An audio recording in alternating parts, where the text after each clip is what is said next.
Hey, what is up, everyone? This is Ete with another fall episode of Eco Law and Science. I've done a couple quick ones a little closer because there's a lot of things I wanted to get in before this season kind of winds down, some helpful tips. One of them I want to share today. I was actually out myself doing some work with my service company, which was the first time in a bit. It was kind of refreshing. It was good to be out. Anyway, we were out and we were doing a noxious weed job, which is, they're certified noxious weeds in the state of Utah. And if you have them, you can get in trouble for them. If they have some areas in Utah, they have inspectors that'll come out. If it's on your property, they'll cite you. You have to spray it. If you don't spray it, they'll hire a company to spray it and send you a bill. If you don't pay the bill, they'll put a lien on your house. So very, very serious stuff. Anyway, so I showed up to a job. And it was in a nice area up in Park City, up on a big hill. And, as I left this morning, it was looking dark, and we've had no rain, no anything all year. So I was actually surprised and kind of excited, looking forward to something more interesting than just, hot and sunny. So I'm heading up the hill to Park City, and here I am. I get to the neighborhood, and the house is probably, I'd say, 7,800 square feet up. Not square feet, 7,800 feet up in altitude. So I get to the job. And these noxious weeds are brutal. This is a new client. They have not done any treatment. And so when you get a call in this late in the season and someone has not treated, you just know it's going to be bad. And it was bad. If I can remember, I'll put some pictures up. Some of these thistle plants were about 7-8 feet. They had some mullein plants that it seeded. They're probably about double my height. I'm only 5'8", so they were pushing 11, 12 feet. Anyway, it was a beast. We were there for a while.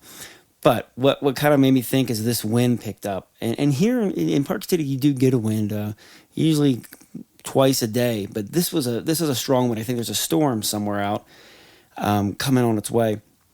Anyway, and I was on the back and I was spraying. The wind came as I was on the job. And I had to shut it down because when you get, especially when you're spraying, like trees, something where your gun is going up, wind is everything. It can shut you down.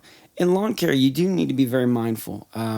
Luckily with lawn care, your gun, your wand, it's aimed down. It's, there's only a few feet between it and the ground.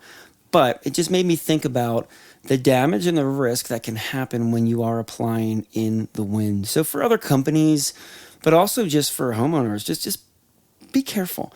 Especially where I was up on a hill, and I had it was a 400-gallon tank, a lot of pressure, shooting out about 825 PSI. So this was a high pressure situation. So those, you don't want to spray in the wind. You've got to shut it down. Some of the low pressures, maybe a spot treatment with a low pressure backpack, those you can do with a little bit of wind, but you really want to be careful. So I'm up on a hill and the house is kind of above me. I'm on the backyard slopes.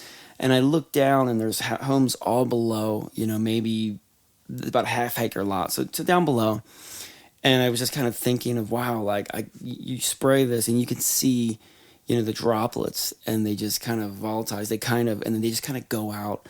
And when you spray in the wind, some bad things can happen. Obviously, the biggest thing is the product where you want it to apply it, it's not going there, so, especially if it's liquid. So much of it is getting pulled away somewhere else.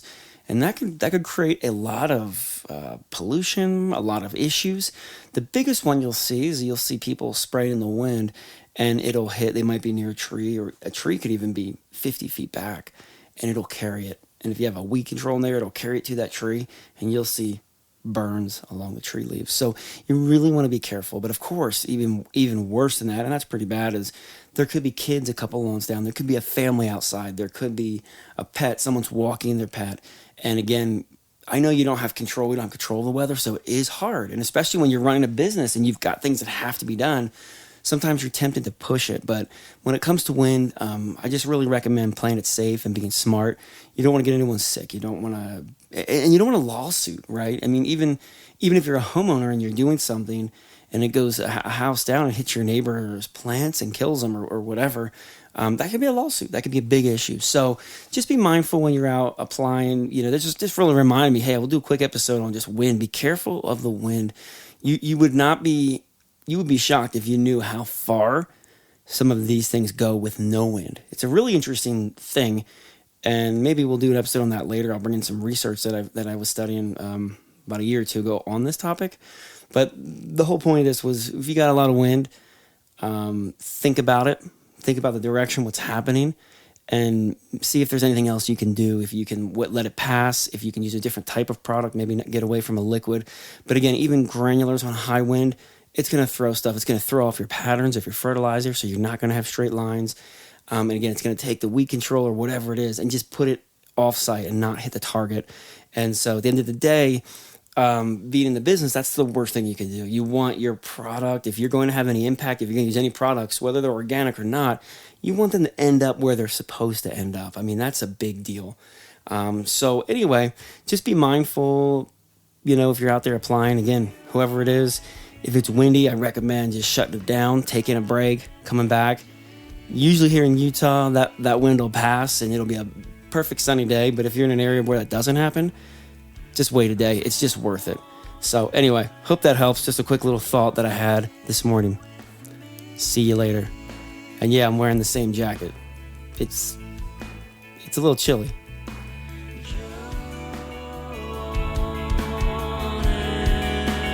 Come on.